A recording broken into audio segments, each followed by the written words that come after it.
আসলে যেই ছবিটা আপনারা দেখছেন এই ছবিটা একটা মুহূর্ত না, এই ছবিটা জুলাই বিদ্রোহের একটা চিত্রকাব্য। যেই আমাদের জুলাইয়ের যে অনুপ্রেরণা।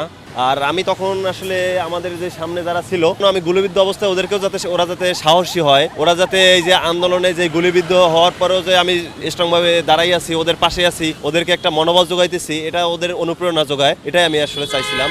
যে আমার যে ক্ষতটা ওদের জন্য সেটা সাহসের যেন প্রতীক হয়ে দাঁড়ায়, সাহসী মন মানসিকতা নিয়ে সাহসী এইভাবেই দাঁড়াইছে গুলিবিদ্ধ হওয়া অবস্থায়। তো 60টার উপরে ছোড়া বুলেট লাগছে, একটা ডাইরেক্ট বুলেট লাগছে, ওইটা পা থেকে এই জায়গা থেকে চিররা বের হয়ে গেছে। পুলিশ যখন আসে না, আসার পরে এই জায়গায় সামনে এসে দাঁড়ায়, বলতেছে তোর যদি এখন মেরে ফেলি তখন কি হবে। তো ওরা গুলি মারতে মারতে সামনে আসতেছিল, প্লাস ওরা একটা পায়ের পাশে একটা গুলি মারছে। গুলি মারার পরে তো আমি এই জায়গা থেকে পার হইয়া আমি ওই জায়গায় বেহুশ হয়ে যায়। বেহুশ হওয়ার পরে কিছু ছাত্ররা এসে তুলে নিয়ে যায় কিচেন হসপিটালে ভর্তি করে। আমার ছোট ভাইরা আছে, শুভ টুবু আর অনেকেই আছে।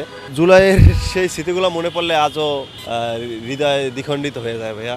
যদি আমরা ভয়কে জয় না করতে পারতাম তাহলে এটা অভ্যুত্থানটা হইতো না। বর্ডারহীন রাষ্ট্র আমরা প্রতিষ্ঠা করতে পারছি, এইটাই সবচেয়ে বড় পাওয়া আমাদের। আর নূতন বাংলাদেশ চাই যে নূতনভাবে সাজানোর জন্য আমাদের যেই হত্যাকাণ্ডের যেই বিচারটা এটা যেন হয়। জুলাই অভ্যুত্থানের ভিতরে আর 71-এর যে এটার ভিতরে আমি পার্থক্য দেখি না। তো তখন পাকিস্তানদেরকে হাঁটাইছি, এখন হাঁটাইছি ইন্ডিয়াদেরকে। আমার মনে হয় ওদের যেই ক্ষোভের বহিঃপ্রকাশ ঘটাইছি, কিন্তু রাজাঘাটটা ছিল আমাদের অ্যাকচুয়ালি এই পুলিশ।